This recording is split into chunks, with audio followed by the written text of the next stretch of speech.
काहींना महापुरुष आणि नंतर देव बनायचं असतं. मोहन भागवतांचा इशारा. कुणाकडे चर्चेला उधाण. भागवतांच्या विधानावर भाजपनं चिंतन करावं, राऊतांचा टोला.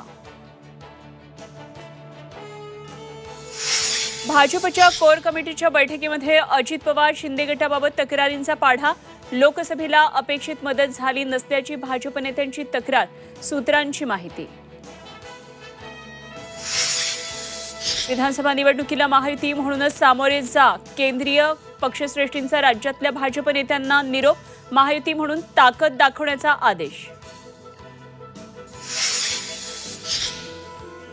शरद पवार आज नाशिक आणि नगर दौऱ्यावर. मधुकर पिचड घेणार पवारांची भेट. पिचडांच्या घर वापसीच्या चर्चेला उधाण. इंग्लंडवरून आणलेली वाघनखं आणि शिवकालीन शस्त्र संग्रहालयाचं मुख्यमंत्री उपमुख्यमंत्र्यांच्या हस्ते होणार उद्घाटन. साताऱ्यात शिवशस्त्र शौर्यगाथा कार्यक्रमही होणार. मुंबई नाशिक महामार्गाची चाळण, खड्डे आणि संथगतीनं सुरू असलेल्या ब्रिजच्या कामांमुळे प्रचंड वाहतुकीची कोंडी. 4 तासांच्या प्रवासाला लागतोय 10 तासांचा वेळ.